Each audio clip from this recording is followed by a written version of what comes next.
মিথ্যার কারণ ও মিথ্যাবাদীদের প্রকারভেদ। আমরা দেখেছি যে ইসলামের গোপন শত্রুরা মুসলিম সমাজে বিভ্রান্তি ছড়ানোর জন্য সর্বপ্রথম হাদিসের নামে মিথ্যা কথা মুসলিম সমাজে ছড়াতে থাকে। ওহীর উপরেই ধর্মের ভিত্তি। ওহীর মাধ্যমে কোনো কথা প্রমাণিত করতে পারলেই তা মুসলিম সমাজে গ্রহণযোগ্যতা পায়। কুরআন অগণিত মানুষের মুখস্থ।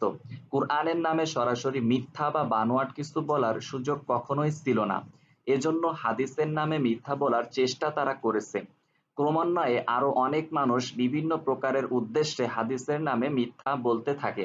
এছাড়া অনেক মানুষ অজ্ঞতা, অবহেলা বা অসাবধানতাবশত হাদিসের নামে মিথ্যা বলেন। কারোর মুখে কোনো কথা, ভালো কথা, কোনো প্রাচীন প্রজ্ঞাময় বাক্য, কোনো সাহাবী বা তাবেঈর কথা শুনে কারোর কাছে ভালো লেগেছে, পরবর্তীতে তা বলার সময় রাসূলুল্লাহ সাল্লাল্লাহু আলাইহি ওয়াসাল্লামের কথা বলে বর্ণনা করেছেন। এভাবে বিভিন্ন কারণে হাদিসের নামে জালিয়াতি চলতে থাকে। আমরা দেখেছি যে মিথ্যা দুই প্রকার: এক ইচ্ছাকৃত, দুই অনিচ্ছাকৃত। অনিচ্ছাকৃত মিথ্যার কারণ মূলত স্মৃতি বিভ্রাট, হাদিস মুখস্থকরণে অবহেলা বা হাদিস গ্রহণে অসতর্কতা। আর ইচ্ছাকৃত মিথ্যার কারণ অধিকাংশ ক্ষেত্রে ধর্মের ক্ষতি বা উপকার করা। আমরা জানি যে ওহীর সম্পর্ক ধর্মের সাথে। কাজেই ওহীর নামে মিথ্যা বলার সকল উদ্দেশ্যই ধর্মকেন্দ্রিক। কেউ ধর্মের নামে ধর্মের ক্ষতি করার জন্য হাদিস বানিয়েছে, কেউ ধর্মের নামে কামাই রুজি করার জন্য বা নিজের ফতোয়া, দল বা বংশকে শক্তিশালী করার জন্য হাদিস বানিয়েছে, কেউ ধর্মের নামে নিজের মতামতকে প্রতিষ্ঠিত করতে হাদিস বানিয়েছেন, কেউ নিঃস্বার্থ মানুষদেরকে ভালো কাজে উৎসাহ দান ও খারাপ কাজ করতে নিরুৎসাহিত করার জন্য হাদিস বানিয়েছেন। এই সকল কারণ আমরা তিন শ্রেণীতে ভাগ করতে পারি: এক, ধর্মের ক্ষতি করা; দুই, ধর্মের উপকার করা; তিন, নিজের জাগতিক উদ্দেশ্য হাসিল করা। মিথ্যার কারণ ও মিথ্যাবাদীদেরকে প্রকরণ সম্পর্কে সপ্তম হিজরি শতকের প্রখ্যাত মুহাদ্দিস আল্লামা ইবনু সালাহ আবু আমর উসমান ইবনু আব্দুর রহমান ৬৪৩ হিজরি তিনি বলেন, হাদিস বানোয়াটকারী জালিয়াতগণ বিভিন্ন প্রকারের। এদের মধ্যে সবচেয়ে ক্ষতিকারক একদল মানুষ যারা নেককার ও দরবেশ বলে সমাজে পরিচিত। এরা এদের অজ্ঞতা ও বিভ্রান্তির কারণে সাওয়াবের আশায় বানোয়াট কথা হাদিসের নামে সমাজে প্রচার করতেন। এদের বাহ্যিক পরহেজগারি, নির্লোভী জীবনযাপন ইত্যাদি দেখে মানুষ সরল মনে এদের কথা বিশ্বাস করে এই সকল বানোয়াট কথা হাদিস বলে গ্রহণ করত। এরপর হাদিসের অজ্ঞতা ইমামগণ সূক্ষ্ম নিরীক্ষার মাধ্যমে এদের মিথ্যাচার ও জালিয়াতি ধরে ফেলেন এবং প্রকাশ করে দেন। সাওয়াবের উদ্দেশ্যে নেক কাজের ফজিলত ও অন্যায় কাজের শাস্তি বিষয়ক মিথ্যা ও বানোয়াট কথাকে হাদিস নামে প্রচার করাকে এ ধরনের কেউ কেউ জায়েজও মনে করত।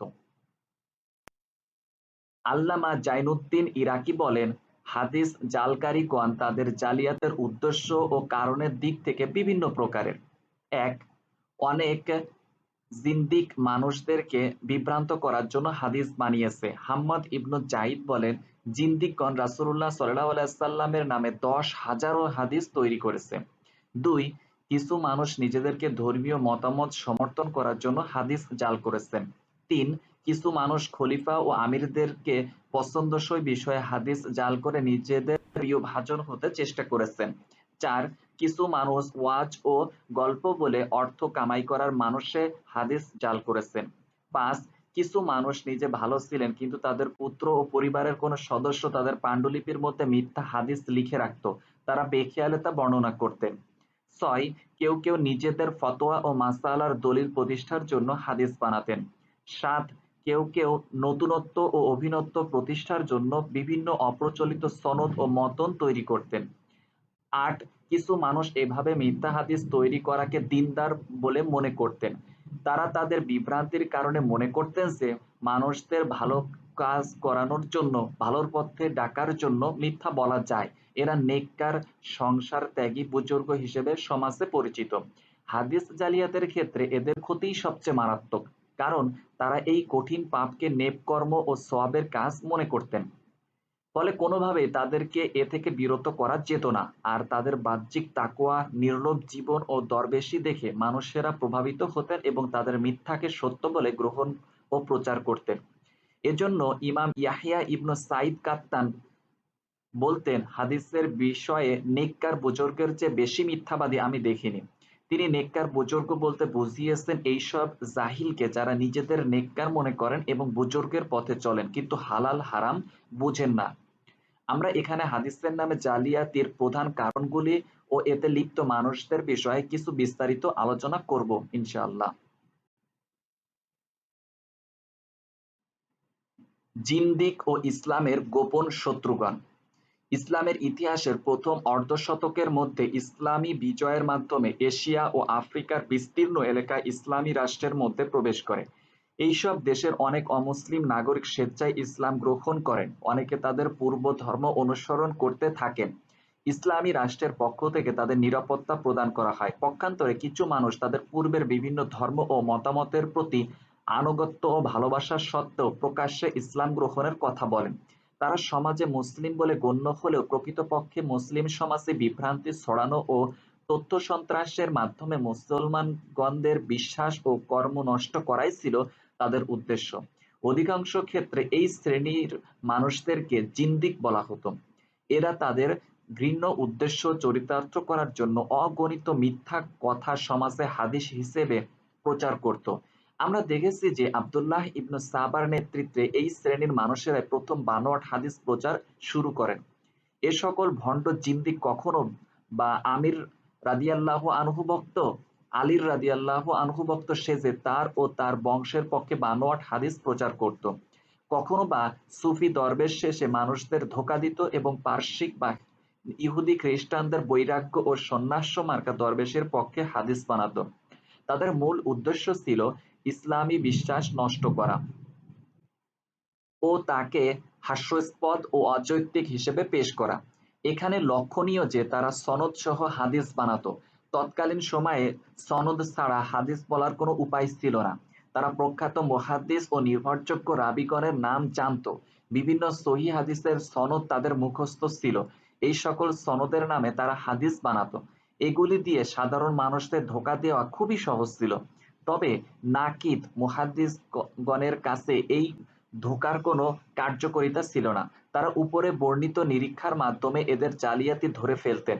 যেমন একজন বলল যে, আমাকে ইয়াহইয়া ইবনু সাঈদ আল কাত্তান বলেছেন, তিনি সুফিয়ান সাউরি থেকে, তিনি ইবনু সিরিন থেকে, তিনি আনাস ইবনু মালিক থেকে, তিনি রাসূলুল্লাহ সাল্লাল্লাহু আলাইহি সাল্লাম থেকে... তখন তারা উপরের পদ্ধতিতে সনদে বর্ণিত সকল রাবীর অন্যান্য ছাত্রদের বর্ণিত হাদিসের সাথে এর তুলনা করতেন। পাশাপাশি ওই ব্যক্তির অন্যান্য বর্ণনা ও তার কর্ম বিচার করে অতি সহজেই জালিয়াতি ধরে ফেলতেন। এদের বানানো একটি হাদিস দেখুন। মোহাম্মদ ইবনু সুজা নামক এক ব্যক্তি বলেছে, আমাকে হিব্বান ইবনু হিলাল, তিনি মোহাম্মদ ইবনু সালামা থেকে, তিনি আবুল মাহজাম থেকে, তিনি আবু হুরায়রা থেকে রাসূলুল্লাহ সাল্লাল্লাহু আলাইহি সাল্লামকে প্রশ্ন করা হলো যে, হে আল্লাহর রাসূল, আমাদের মহান প্রভুর সৃষ্টি কি থেকে? তিনি বলেন, তিনি একটি ঘোড়া সৃষ্টি করেন, এরপর ঘোড়াটিকে দাবড়ান। ঘোড়াটির দেহ থেকে যে ঘাম নির্গত হয় সেই ঘাম থেকে তিনি নিজেকে সৃষ্টি করেন। আমরা স্পষ্টত বুঝতে পারছি যে মহান আল্লাহ সম্পর্কে মুসলিম বিশ্বাসকে হাস্যাস্পদ রূপে তুলে ধরা ও মুসলিম বিশ্বাসকে তামাশার বিষয় পরিণত করাই এইরূপ জালিয়াতির উদ্দেশ্য। এ সকল জালিয়াত অনেক সময় তাদের জালিয়াতির কথা বলে বেড়াত। আব্দুল করিম ইবনু আবিল আরজা দ্বিতীয় হিজরি শতকের এইরূপ একজন জালিয়াত। ধর্মদ্রোহিতা, জালিয়াতি ইত্যাদি অপরাধে তার মৃত্যুদণ্ড প্রদানের নির্দেশ দেন তৎকালীন প্রশাসক মোহাম্মদ ইবনু সুলাইমান ইবনু আলী। শাস্তির পূর্বে সে বলে, আল্লাহর কসম, আমি 4000 বানোয়াট হাদিস জালিয়াতি করে মুসলমানদের মধ্যে প্রচার করে দিয়েছি। হে আল্লাহ। তৃতীয় আব্বাসীয় খলিফা মাহদী বলেন, আমার কাছে একজন জিন্দিক স্বীকার করেছে যে সে 400 হাদিস বানোয়াট করেছে, যেগুলি এখন মানুষের মধ্যে প্রচারিত হচ্ছে। ধর্মীয় ফিরকা ও দলমতের অনুসারীগণ। সাধারণত মানুষের নিজের ক্ষুদ্রত্ব ও সীমাবদ্ধতা অনুভব করতে চায় না। সেই প্রাচীন যুগ থেকে আজ পর্যন্ত অগণিত মানুষ নিজের বুদ্ধি, বিবেক, বিচার ও প্রজ্ঞা দিয়ে ওহীর দুর্বলতা ও অপূর্ণতা দূর করতে চেষ্টা করেছে ও করছে। সকলেরই চিন্তা ওহীর মধ্যে এই কথাটি কেন থাকলো না? এই কথাটি না হলে ধর্মের পূর্ণতা আসছে না। ঠিক আছে, আমি কথাটি ওহীর নামে বলি। তাদের ধর্ম পূর্ণতা লাভ করবে। এদের মধ্যে অনেকে নিজে কোনো মনগড়া ধর্মীয় মতবাদ তৈরি করেছে বা অনুসরণ করেছে এবং এই মতের উপর ওহী জালিয়াতি করেছে। রাসূলুল্লাহ সাল্লাল্লাহু আলাইহি সাল্লামে এর ইন্তেকালের পরে অর্ধ শতাব্দী অতিক্রান্ত হতে না হতেই মুসলিম সমাজে নও-মুসলমানদের মধ্যে পূর্ববর্তী ধর্মের প্রভাব, ইসলামের গোপন শত্রুদের অপপ্রচার ও বিভিন্ন সমাজের সাহিত্য, দর্শন ইত্যাদির প্রভাব নতুন নতুন ধর্মীয় মতবাদের উদ্ভব ঘটে। আলী রাদিয়াল্লাহু আনহু ও সকল সাহাবীর বিরুদ্ধে জিহাদ ও মনগড়া ইসলাম প্রতিষ্ঠার উন্মাদনা নিয়ে প্রতিষ্ঠিত হয় খারিজি মতবাদ। আলী রাদিয়াল্লাহু আনহু এর ভক্তি ও ভালোবাসার ছদ্মবেশে মুসলমানদের মধ্যে ইহুদি, খ্রিস্টান ও অগ্নিপূজকদের মতবাদ ছড়ানোর জন্য প্রচারিত হয় শিয়া মতবাদ। মহান আল্লাহর মর্যাদা রক্ষায় ভুয়া দাবিতে প্রতিষ্ঠিত হয় কাদারিয়া মতবাদ, যাতে তাকদির ও মানুষের ভাগ্যের বিষয়ে মহান আল্লাহর জ্ঞানকে অস্বীকার করা হতো। মহান আল্লাহর ক্ষমতা প্রমাণের বাড়াবাড়িতে প্রতিষ্ঠিত হয় জাবারিয়া মতবাদ, যাতে মানুষের ইচ্ছাশক্তি ও কর্মক্ষমতাকে অস্বীকার করা হতো। মহান আল্লাহর একত্ব প্রতিষ্ঠার মনগড়া দাবিতে প্রতিষ্ঠিত হয় জাহমিয়া, মুতাজিলা ইত্যাদি মতবাদ, যেখানে মহান আল্লাহর গুণাবলী অস্বীকার করা হতো। রাসূলুল্লাহ সাল্লাল্লাহু আলাইহি সাল্লাম এর সাহাবীগণ কুরআন ও হাদিসের নির্দেশনা হুবহু আক্ষরিকভাবে বিশ্বাস ও পালন করেছেন। সাহাবীগণকে ভালোবাসতে হবে, আবার রাসূলুল্লাহ সাল্লাল্লাহু আলাইহি সাল্লাম এর বংশধরকেও ভালোবাসতে হবে। উভয়ের মধ্যে কোনো বৈপরীত্য নেই।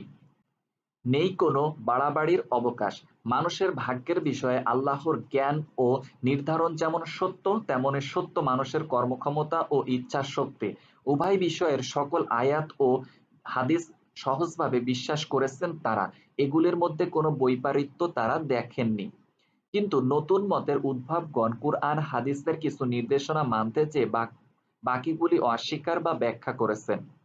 প্রত্যেকে নিজের মতকেই সঠিক বলে মনে করেছেন এবং দাবি করেছেন যে তার মতই আল্লাহ ও তার রাসূলের পক্ষে, এবং এই মতের পক্ষে হাদিস বানানোর অর্থ হলো আল্লাহ ও তার রাসূল সাল্লাল্লাহু আলাইহি সাল্লামের পক্ষে হাদিস বানানো।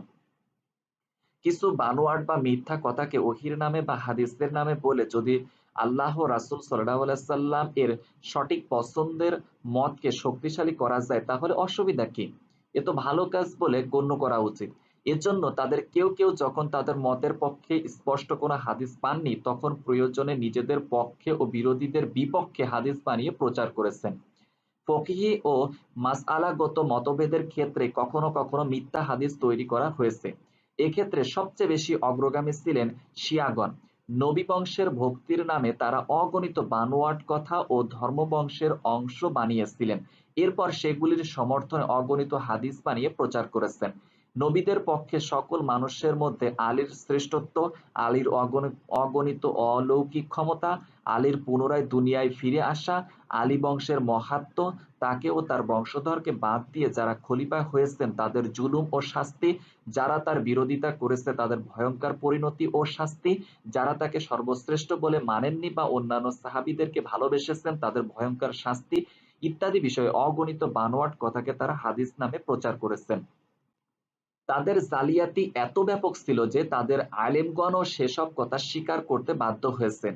সপ্তম হিজরি শতকের প্রখ্যাত শিয়া আলিম আলী রাদিয়াল্লাহু আনহু এর বক্তৃতা সংকলন সংকলন বলে কথিত ও প্রচারিত নাহজুল বালাগাত নামক গ্রন্থের ব্যাখ্যাদার ইবনু আবিল হাদিদ আব্দুল হামিদ ইবনু হিব্বাতুল্লাহ বলেন, ফজিলত বা মর্যাদা জ্ঞাপক হাদিসের ক্ষেত্রে প্রথম মিথ্যাচার শুরু হয়েছিল শিয়াদের দ্বারা। তারা প্রথমে তাদের নেতাদের পক্ষে বিভিন্ন হাদিস জালিয়াতি করে প্রচার করে। বিরোধীদের সাথে প্রচন্ড শত্রুতা ও হিংসা তাদেরকে এই কর্মে উদ্বুদ্ধ করেছিল। নেককার সংসারত্যাগী সরল বুজুর্গগণ। রাসূলুল্লাহ সাল্লাল্লাহু আলাইহি সাল্লামের নামে মিথ্যা কথা বলা ও প্রচার করার ক্ষেত্রে সবচেয়ে কঠিন ও ঘৃণ্য ভূমিকা পালন করেছে কুরআন ও সুন্নাহের শিক্ষার বিষয়ে অজ্ঞ কিছু ধার্মিক মানুষকে ভালো পথে নেওয়ার আগ্রহ। কুরআনের ফজিলত, বিভিন্ন সূরার ফজিলত, বিভিন্ন সময়ে বা দিনে বিভিন্ন প্রকারের সালাতের ফজিলত, বিভিন্ন প্রকার জিকিরের ফজিলত ইত্যাদি সর্বপ্রকারের নেক কর্মের ফজিলত, বিভিন্ন পাপ ও অন্যায় কাজের শাস্তি ইত্যাদি বিষয়ে অসংখ্য হাদিস বানানো হয়েছে এই উদ্দেশ্যে। জাল হাদিস তৈরি ও প্রচারের ক্ষেত্রে এই সকল নেককার মানুষেরা ছিলেন সবচেয়ে বেশি ক্ষতিকারক। এদেরকে দুই ভাগে ভাগ করা যায়। কিছু নেককার মানুষ অনিচ্ছাকৃত মিথ্যা বলতেন। এরা এদের সরলতার কারণে হাদিসের নামে যা শুনতেন তাই বিশ্বাস করতেন এবং বর্ণনা করতেন। অনেক সময় কোনো সুন্দর কথা বা জ্ঞানের বাক্য শুনলে তারা তা অসতর্কভাবে হাদিস বলে বর্ণনা করতেন। আর কিছু নেককার বলে পরিচিত মানুষ ইচ্ছাকৃতভাবে মিথ্যা বলতেন। নেককারগণের অনিচ্ছাকৃত মিথ্যা। সুফি দরবেশ আল্লাহওয়ালা মানুষেরা সরল মনা ভালো মানুষ। সবাইকে সরল মনে বিশ্বাস করা ও দয়া করাই তাদের কাজ। আর মুহাদ্দিসের কাজ দারোগার কাজ। দরবেশের শুরু বিশ্বাস দিয়ে আর দারোগার শুরু অবিশ্বাস দিয়ে। কোনো মানুষ যদি তার কোনো বিপদের কথা বলে বা কোনো অপরাধের জন্য ওজর পেশ করে, তখন সাধারণত সরল প্রাণ মানুষেরা তা বিশ্বাস করে ফেলেন। কিন্তু একজন দারোগা প্রথমেই অবিশ্বাস দিয়ে শুরু করেন। তিনি তাকে বিভিন্ন প্রশ্ন করে জানতে চেষ্টা করেন সে ধোঁকা দিচ্ছে না সত্য কথা বলছে। এরপর তিনি তা বিশ্বাস করেন। কুরআন কারীম ও হাদিস শরীফের অগণিত নির্দেশের আলোকে সাহাবীগণের যুগ থেকে সাহাবীগণ ও পরবর্তী মুহাদ্দিসগণ ওহী বা রাসূলুল্লাহ সাল্লাল্লাহু আলাইহি ওয়াসাল্লাম এর হাদিসের বিশুদ্ধতা রক্ষায় সদা জাগ্রত প্রহরী বা দারোগার দায়িত্ব পালন করেছেন। সূক্ষ্ম নিরীক্ষা ও যাচাই ছাড়া তারা রাসূলুল্লাহ সাল্লাল্লাহু আলাইহি ওয়াসাল্লামের নামে বলা কোনো কথা সঠিক বলে গ্রহণ করেননি। পক্ষান্তরে সরল প্রাণ জাহিদ সুফি দরবেশগণ রাসূলুল্লাহ সাল্লাল্লাহু আলাইহি ওয়াসাল্লামের নামে কোনো কথা শোনা মাত্র আবেগপ্রুত হয়ে পড়েন। রাসূলুল্লাহ সাল্লাল্লাহু আলাইহি ওয়াসাল্লামের নামে কেউ মিথ্যা বলতে পারে তা কখনো তারা চিন্তা করেননি। তারা যা শুনেছেন সবই ভক্তের হৃদয় দিয়ে শুনেছেন, সরল বিশ্বাসে মেনে নিয়েছেন, আমল করেছেন এবং অন্যকে আমল করতে উৎসাহ দিয়েছেন। এজন্য তাবেঈদের যুগ থেকে মুহাদ্দিসগণ এ ধরনের নেককার দরবেশদের হাদিস গ্রহণ করতেন না।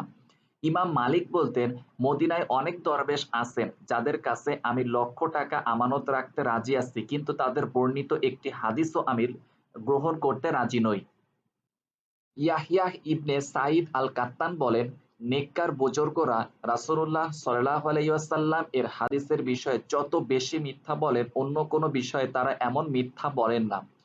ইমাম মুসলিম এই কথার ব্যাখ্যায় বলেন, এই সকল নেককার মানুষেরা ইচ্ছা করে মিথ্যা বলেন না, কিন্তু বেখেয়ালে তারা মিথ্যাচারে লিপ্ত হন, কারণ তারা হাদিস সঠিকভাবে মুখস্থ রাখতে পারেন না, উল্টে পাল্টে ফেলেন, অধিকাংশ সময় মনের আন্দাজে হাদিস বলেন, ফলে অনিচ্ছাকৃত ভাবে মিথ্যাচারে লিপ্ত হন। ইবনুস সালাহ নববী ইরাকি ও অন্যান্য মুহাদ্দিস অইচ্ছাকৃত মিথ্যার একটি উদাহরণ উল্লেখ করেছেন।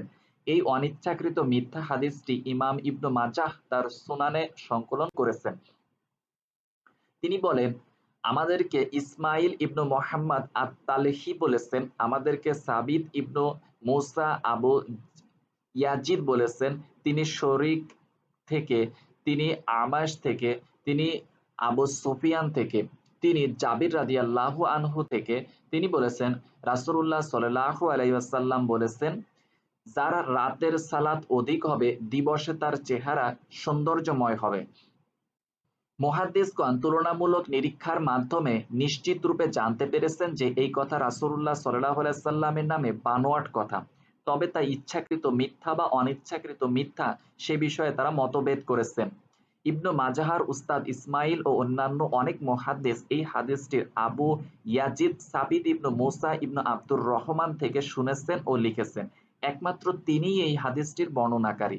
তিনি দাবি করেন যে শারিক ইবনু আব্দুল্লাহ তাকে এই হাদিসটি বলেছেন। মুহাদ্দিসগণ শারিকের সকল ছাত্রের হাদিস, শারিকের উস্তাদ সুলাইমান ইবনু মিহরান আল আমাশ এর সকল ছাত্রের হাদিস, মাআশের উস্তাদ আবু সুফিয়ান তালহা ইবনু নফি এই সকল ছাত্রের হাদিস ও জাবির রাদিয়াল্লাহু আনহু এর অন্যান্য ছাত্রের হাদিস সংগ্রহ করে তুলনা করেছেন এবং নিশ্চিত হয়েছেন যে এই হাদিসটি একমাত্র সাবিত ছাড়া কেউ বর্ণনা করেননি। তারা দেখেছেন যে সাবিত শারিক এর এমন কোনো ঘনিষ্ঠ ছাত্র বা দীর্ঘকালীন সহচর ছিলেন না যে শারিক অন্য কোনো ছাত্রকে না বলে শুধুমাত্র তাকেই এই হাদিসটি বলবেন। এছাড়া সাবিত বর্ণিত অন্যান্য হাদিস নিরীক্ষা করে তারা সেগুলির কিছু কিছু হাদিসে মারাত্মক ভুল দেখতে পেয়েছেন।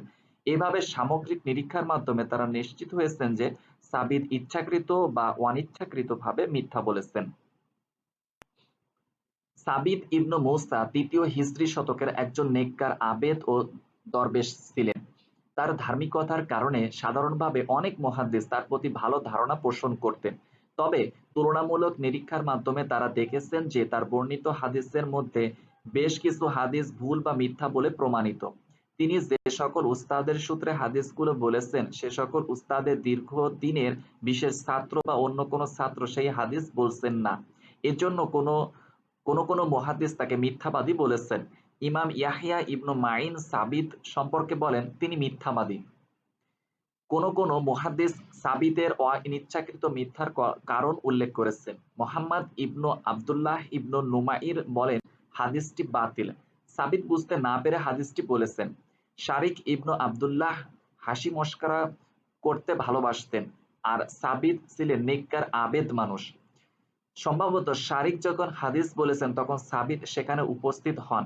শারিক বলেছিলেন আমাদেরকে আমাশ আবু সুফিয়ান থেকে, তিনি জাবির রাদিয়াল্লাহু আনহু থেকে, তিনি রাসূলুল্লাহ সাল্লাল্লাহু আলাইহি সাল্লাম থেকে। এমত অবস্থায় সাবিত যেখানে প্রবেশ করেন, সাবিতকে দেখে শারিক হাদিস বলা বন্ধ করে তার সরলতা মণ্ডিত উজ্জ্বল চেহারা লক্ষ্য করে বলেন, যার রাতের সালাত অধিক হয় দিবসে তার চেহারা সৌন্দর্যময় হয়। শারিকের এই কথা সাবিত অসাবধানতাবশত উপরের সনদে বর্ণিত হাদিস মনে করেন। এভাবে তিনি শারিকের একটি কথাকে ভুলবশত রাসূলুল্লাহ সাল্লাল্লাহু আলাইহি সাল্লামের কথা বলে বর্ণনা করেন। এই কারণে ইবনু সালাহ নববী, ইরাকি ও অন্যান্য কোনো মুহাদ্দিস এই হাদিসটিকে অনিচ্ছাকৃত মিথ্যা এর উদাহরণ হিসেবে পেশ করেছেন। নেককারগণের ইচ্ছাকৃত মিথ্যা। নেককার বলে পরিচিত কিছু মানুষ এর চেয়েও জঘন্য কাজে লিপ্ত হতেন। তারা ইচ্ছাকৃতভাবে বানোয়াট কথা রাসূলুল্লাহ সাল্লাল্লাহু আলাইহি ওয়াসাল্লামের নামে বলতেন। হাদিস জালিয়াতের ক্ষেত্রে এরাই ছিলেন সবচেয়ে ভয়ঙ্কর ও ক্ষতিকারক। তারা যে সকল বিষয়ে হাদিস বানিয়েছেন তার অনেক বিষয়ে অনেক সহিহ হাদিস রয়েছে, কিন্তু এই সকল নেককার মানুষ অনুভব করেছেন যে এ সকল সহিহ হাদিসের ভাষা ও সেগুলোকে বর্ণিত পুরস্কার বা শাস্তিতে মানুষের আবেগ আসে না। তাই তারা আরো জোরালো ভাষায় বিস্তারিত কথায় অগণিত পুরস্কার ও কঠিনতম শাস্তির কথা বলে হাদিস বানিয়েছেন, যেন মানুষেরা এই শুনেই প্রভাবিত হয়ে পড়ে। এভাবে তারা ওহীর অপূর্ণতা মানবীয় বুদ্ধি দিয়ে পূরণ করতে চেয়েছেন। সবচেয়ে কঠিন বিষয় ছিল এই যে তারা ধার্মিকতার নামে সমাজের অনেক মানুষই তাদের এই সকল জালিয়াতির খপ্পরে পড়তেন। তারা এগুলিকে হাদিস বলে বিশ্বাস করতেন। শুধুমাত্র নাকিদ মুহাদ্দিসগণ তুলনামূলক নিরীক্ষার মাধ্যমে তাদের জালিয়াতি ধরেছেন। শয়তান এদেরকে বুঝিয়েছিল যে আমরা তো রাসূলুল্লাহ সাল্লাল্লাহু আলাইহি সাল্লামের বিরুদ্ধে নয়, পক্ষেই মিথ্যা বলছি। এই সকল মিথ্যা ছাড়া মানুষদের হেদায়েত করা সম্ভব নয়। কাজেই ভালো উদ্দেশ্যে মিথ্যা বলা শুধু জায়েজই নয়, বরং ভালো কাজ। শয়তান তাদেরকে বুঝতে দেয়নি যে তাদের সব চিন্তায় ভুল খাতে প্রভাবিত হয়েছে। মিথ্যা ছাড়া মানুষদেরকে ভালো পথে আনা যাবে না এ কথা ভাবার অর্থ হলো ওহী মানুষের হেদায়েত করতে সক্ষম নয়। কুরআন ও কারীম ও বিশুদ্ধ হাদিস তার কার্যকারিতা হারিয়ে ফেলেছে। কাজেই আজগুবি মিথ্যা দিয়ে মানুষকে হেদায়েত করতে হবে, কি জঘন্য চিন্তা! তাদের এইসব মনগড়া কথা যে ওহীর পক্ষে বা আল্লাহ ও তার রাসূলের সাল্লাল্লাহু আলাইহি সাল্লামের পক্ষে, সে কথা দাবি করার অধিকার তাদের কে দিয়েছে? তারা যে কথাকে ইসলামের পক্ষে বলে বলে মনে করছে তারা সর্বদা ইসলামের সবচেয়ে বেশি ক্ষতি করেছে।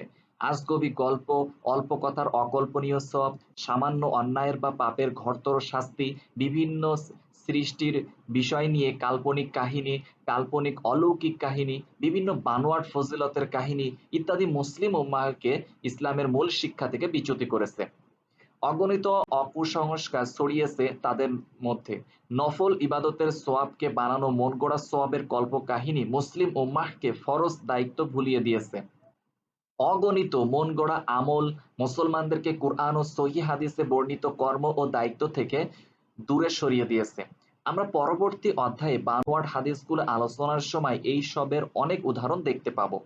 ওহীর পক্ষে মিথ্যা বলার কারণেই যুগে যুগে সকল ধর্ম বিকৃত হয়েছে। ওহীর পক্ষে মিথ্যা বলে বিভ্রান্ত হওয়ার প্রকৃষ্ট উদাহরণ খ্রিস্ট ধর্মের বিকৃতকারী পৌল নামধারী শৌল এবং তার অনুসারী খ্রিস্টানগণ। এরা ঈশ্বরের মর্যাদা বৃদ্ধির জন্য, যিশুর মর্যাদা বৃদ্ধির জন্য ও অধিক সংখ্যক মানুষকে সুপথে আনয়ন করার জন্য ওহীর নামে মিথ্যা বলেছে। এরা ভেবেছে যে আমরা ঈশ্বরের বা যিশুর পক্ষে বলছি, কাজেই এই মিথ্যায় কোনো দোষ নেই, কিন্তু তারা মূলত শয়তানের খেদমত করেছে। আল্লাহ বলেন, বলো হে কিতাবীগণ, তোমরা তোমাদের দ্বীন সম্বন্ধে অন্যায় বাড়াবাড়ি করো না, এবং যে সম্প্রদায় ইতপূর্বে পথভ্রষ্ট হয়েছে, অনেককে পথভ্রষ্ট করেছে এবং সরল পথ থেকে বিচ্যুত হয়েছে, তাদের খেয়াল খুশির অনুসরণ করো না। মুসলিম উম্মাহের মধ্যেই এই ধরনের পথভ্রষ্ট খেয়াল খুশি মতো ওহী বানানোর সম্প্রদায়ের অস্তিত্ব দেখা দিয়েছে। তবে সনদ ও সনদ নিরীক্ষা ব্যবস্থার ফলে এদের জালিয়াতি ধরা পড়ে গিয়েছে। এই সকল নেককার জালিয়াত বিভিন্ন পদ্ধতিতে হাদিস তৈরি করতেন। ক, কিছু মানুষ কুরআন ও কুরআনের বিভিন্ন সূরা তেলাওয়াতের অগণিত কাল্পনিক সওয়াব বর্ণনা করে হাদিস তৈরি করতেন। খ, অন্য অনেকে প্রসিদ্ধ ও প্রচলিত বিভিন্ন নেক আমলের সওয়াব বর্ণনায় হাদিস তৈরি করতেন, যেমন তসবিহ, জিকির, তাহাজ্জুদ, চাশত ইত্যাদি ইবাদতের জন্য সহিহ হাদিসে অনেক সওয়াব বর্ণিত হয়েছে। তারা মনে করতেন যে এ সকল হাদিস মানুষের চিত্তাকর্ষণ করতে পারে না, এজন্য এ সকল বিষয়ে আকর্ষণীয় হাদিস তৈরি করতেন। অনুরূপভাবে সুন্নাতের পক্ষে ও বিদআতের বিপক্ষে অনেক সহিহ হাদিস রয়েছে। এ সকল জালিয়াত সেগুলিতে খুশি হতে পারেননি। তারা সুন্নাতের সোয়াব, মর্যাদা ও বেদাতের পাপ ও বেদাতের কঠিন পরিণতি ও ভয়ঙ্কর শাস্তির বিষয়ে অনেক হাদিস বানিয়েছেন। গ, কেউ কেউ নতুন বিভিন্ন প্রকারের নেক আমল তৈরি করে তার ফজিলতে হাদিস বানাতেন, যেমন বিভিন্ন মাসের জন্য বিশেষ পদ্ধতির সালাত, সপ্তাহের প্রত্যেক দিনের জন্য বিশেষ সালাত, আল্লাহকে স্বপ্নে দেখা, রাসূল সাল্লাল্লাহু আলাইহি সাল্লামকে স্বপ্নে দেখা, জান্নাতে নিজের স্থান দেখা ইত্যাদি বিভিন্ন উদ্দেশ্য সাধনের জন্য বিশেষ সালাত। অনুরূপভাবে বিভিন্ন দুরুদ, জিকির, দোয়া, মোনাজাত ইত্যাদি বানিয়ে সেগুলির বানোয়াট ফজিলত উল্লেখ করে হাদিস তৈরি করেছেন। এইরূপ অগণিত ইবাদত তারা তৈরি করেছেন এবং এগুলির ফজিলতে কল্পনার ফানুস উড়িয়ে অগণিত সোয়াব ও ফজিলতের কাহিনী বলেছেন। ঘ, অনেক মানুষের অন্তর নরম করার জন্য সংসার ত্যাগ, লোভ ত্যাগ, ক্ষুধার ফজিলত, দারিদ্র্যের ফজিলত, বিভিন্ন কাহিনী, শাস্তি, পুরস্কার বা অনুরূপ গল্প কাহিনী বানিয়েছেন, রাসূলুল্লাহ সাল্লাল্লাহু আলাইহি ওয়াসাল্লামের নামে চালিয়েছেন। এখানে এই ধরনের দুই এক ব্যক্তির স্বীকারোক্তি উল্লেখ করছি। এ সকল মানুষ মুহাদ্দিসগণের নিকট তাদের মিথ্যা সনদগুলি প্রতিষ্ঠার চেষ্টা করত, তবে তাদের নিরীক্ষামূলক প্রশ্নের মুখে অনেক সময় স্বীকার করত যে তারা হাদিস জালিয়াতি করেছে। দ্বিতীয় হিজরি শতকের একজন প্রখ্যাত আলেম, আবিদ ও ফকিহ আবু ইসমাহ নূহ ইবনে আবু মারিয়াম হাদিস, ফকিহ, ইতিহাস ইত্যাদি বিভিন্ন বিষয়ে তার চৌকিশ পাণ্ডিত্যের কারণে তাকে আল জামি বলা হতো। খলিফা মনসুরের সময়ে তাকে খোরাসানের মারুফ অঞ্চলে বিচারপতি নিয়োগ করা হয়। তাকে সেই এলাকার অন্যতম আলিম বলে গণ্য করা হতো। মুতাজিলা, জাহমিয়া, আহলুল রাই, ফকিহ ও বিদায়াতি সম্প্রদায়ের বিরুদ্ধে তিনি কঠোর ছিলেন। এত কিছু সত্ত্বেও তিনি হাদিসের নামে মিথ্যা কথা বলতেন। তিনি কুরআনের বিভিন্ন সূরার ফজিলতে কিছু হাদিস বর্ণনা করতেন। মুহাদ্দিসগণ তাকে প্রশ্ন করেন, আপনি ইকরিমাহ ও আব্দুল্লাহ ইবনে আব্বাস থেকে কুরআনের প্রত্যেক সূরার ফজিলতে যে হাদিস বলেন তা আপনি কোথায় পেলেন? ইকরিমা এর ঘনিষ্ঠ ছাত্রগণ বা অন্য কোনো ছাত্র এই হাদিস বর্ণনা করেননি, অথচ আপনি কিভাবে পেলেন? তখন তিনি বলেন, আমি দেখলাম মানুষ কুরআন ছেড়ে দিয়েছে, তারা আবু হানিফার ফিকহ ও আবু ইসহাকের মাগাজি নিয়ে ব্যস্ত হয়ে পড়েছে, এজন্য আমি তাদেরকে কুরআনের দিকে ফিরিয়ে আনতে এই হাদিস বানিয়েছি। তৃতীয় হিজরি শতকের প্রসিদ্ধ আবিদ, আলিম ও ওয়াইজ আহমদ ইবনু মোহাম্মদ ইবনু গালিব গুলাম খলিল, তিনি রাজধানী বাগদাদের অন্যতম শ্রেষ্ঠ সংসারত্যাগী আবিদ বলে প্রসিদ্ধ ছিলেন। তিনি সর্বদা শাক সবজি খেতেন, অতি সাধারণ জীবনযাপন করতেন এবং অত্যন্ত হৃদয়গ্রাহী ওয়াজ করতেন। আহলুর রাই বলে কথিত ফকিহগণের বিরুদ্ধে মুতাজিলা, শিয়া, কাদারিয়া, জাবারিয়া ও অন্যান্য বিদআতি মতের বিরুদ্ধে তিনি ছিলেন অত্যন্ত কঠোর। সাধারণের মধ্যে তার ওয়াজের প্রভাব ছিল অনেক। শ্রোতাদের মন নরম করতে ও তাদের হেদায়েতের উদ্দেশ্যে তিনি নিত্য নতুন গল্প কাহিনী হাদিসের নামে জালিয়াতি করে বলতেন। প্রসিদ্ধ মুহাদ্দিসগণের নামে সনদ তৈরি করে তিনি মিথ্যা হাদিসগুলো বলতেন। আবু জাফর ইবনু শুয়াইরি বলেন, একদিন গুলাম খলিল হাদিস বলতে গিয়ে আমাকে বাকর ইবনু ঈসা বলেছেন, তিনি আবু উরআনা থেকে তিনি হাদিসটি এখানে বলেছেন। আমি বললাম, বাকর ইবনে ঈসা তো অনেক পুরাতন মানুষ, ইমাম আহমদ ও তার পর্যায়ের মানুষেরা তার নিকট থেকে হাদিস শুনেছেন, আপনি তাকে জীবিত দেখেননি। এ কথা বলার পর তিনি চুপ করে চিন্তা করতে থাকেন। আমি ভয় পেয়ে গেলাম তিনি আমার বিরুদ্ধে কিছু বলে ফেলেন কিনা। এজন্য আমি বললাম, হতে পারে যে আপনার উস্তাদ বাকর ইবনে ঈসা অন্য আর এক ব্যক্তি। তিনি চুপ করে থাকলেন। পরের দিন তিনি আমাকে বললেন, আমি গতরাতে চিন্তা করে দেখেছি, বসরায় আমি বাকর ইবনে ঈসা নামের ৬০ ব্যক্তির নিকট থেকে হাদিস শুনেছি। মিথ্যার বাহাদুরি দেখুন। হাদিসের নাকিদ ইমানদের নিকট এ ধরনের ঠান্ডা মিথ্যার কোনো মূল্য নেই। বাসরায় কোন যুগে কতজন রাবী ছিলেন নামধারী সহ তাদের বর্ণিত হাদিস তারা সংগ্রহ ও সংকলিত করেছেন। এজন্য এরা অনেক সময় এদের কাছে জালিয়াতি স্বীকার করতে বাধ্য হতো। চতুর্থ শতকের অন্যতম মুহাদ্দিস আবদুল্লাহ ইবনে আদি বলেন, হাদিস সংগ্রহের সফরে যখন হাররান শহরে ছিলাম তখন আবু আরুবার মজলিসে আবু আবদুল্লাহ নাহাওয়ান্দি বলেন, আমি গুলাম খলিলকে বললাম, শ্রোতাদের হৃদয় করা যে হাদিসগুলো বলেছেন সেগুলো কোথায় পেলেন? তিনি বলেন, মানুষের হৃদয় নরম করার জন্য আমি এগুলো বানিয়েছি। এ সকল নেককার মানুষের জালিয়াতির ক্ষতির সম্পর্কে হাদিস শাস্ত্রের সকল ইমামই আলোচনা করেছেন। ইতোপূর্বে আমরা এই বিষয়ে ইবনু সালাহ নববী ও ইরাকির বক্তব্য দেখেছি। এই বিষয়ে আল্লামা সৈয়দ শরীফ জুররানি হানাফি লিখেছেন, মাউজু বা বানোয়াট হাদিসের প্রচলনে সবচেয়ে ক্ষতি করেছেন দুনিয়া ত্যাগী দরবেশগণ। তারা অনেক সময় সওয়াবের নিয়তেও মিথ্যা হাদিস বানিয়েছেন। ইবনে হাজার আসকালানি বলেন, বর্ণিত আছে যে কোন সুফি সাওয়াবের বর্ণনায় ও পাপাচারের শাস্তির বর্ণনায় মিথ্যা হাদিস বানানো প্রচার করা জায়েজ বলে মনে করতেন। সুয়ুতি বলেন, জালিয়াতির উদ্দেশ্য অনুসারে মিথ্যাবাদী জালিয়াতগণ বিভিন্ন প্রকারের। এদের মধ্যে সবচেয়ে মারাত্মক ক্ষতিকর ছিলেন কিছু মানুষ যাদেরকে সংসার ত্যাগে নির্লোভ নেককার বলে মনে করা হতো। তারা তাদের বিভ্রান্তির কারণে আল্লাহর নিকট সোয়াব পাওয়ার আশায় মিথ্যা হাদিস বানাতেন। দ্বিতীয় শতকে প্রখ্যাত দরবেশ আবু দাউদ নাখই সুলাইমান ইবনু আমর রাত জেগে তাহাজ্জুদ আদায়ে ও দিনের পর দিন নফল সিয়াম পালনে ছিলেন অতুলনীয়। তা সত্ত্বেও তিনি মিথ্যা হাদিস বানিয়ে প্রচার করতেন।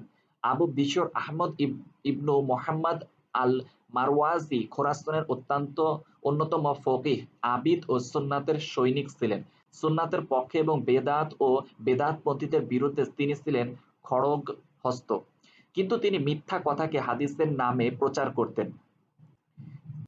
ওহাব ইবনু ইয়াহিয়া ইবনু হাফস তার যুগের অন্যতম নেককার আবিদ ও ওয়াইজ ছিলেন। ২০ বছর তিনি কারোর সাথে কোনো জাগতিক কথা বলেননি।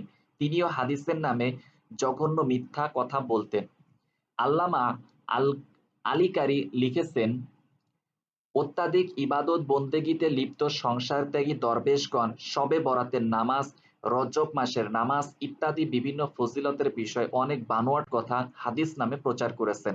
তারা মনে করতেন এতে তাদের সওয়াব হবে, দিনের খেদমত হবে। বানোয়াট হাদিসের ক্ষেত্রে নিজেদের ও অন্যান্য মুসলমানদের সবচেয়ে বেশি ক্ষতি করেছেন এই সকল মানুষ। তারা এই কাজকে নেক কাজ ও সওয়াবের কাজ মনে করতেন, কাজেই তাদেরকে কোনো প্রকারেই বিরত রাখা সম্ভব ছিল না। অপরদিকে তাদের নেক কর্ম, সততা, ইবাদত বন্দেগী ও দরবেশির কারণে সাধারণ মুসলিম ও আলেমগণ তাদের ভালোবাসতেন ও অত্যন্ত শ্রদ্ধা করতেন। তাদের কথাবার্তা আগ্রহের সাথে গ্রহণ করতেন ও মর্যাদা করতেন। অনেক সময় ভালো মুহাদ্দিসও তাদের আমল আখলাকে ধোঁকা খেয়ে তাদের বানোয়াটি ও মিথ্যা হাদিস অসতর্কভাবে গ্রহণ করে নিতেন।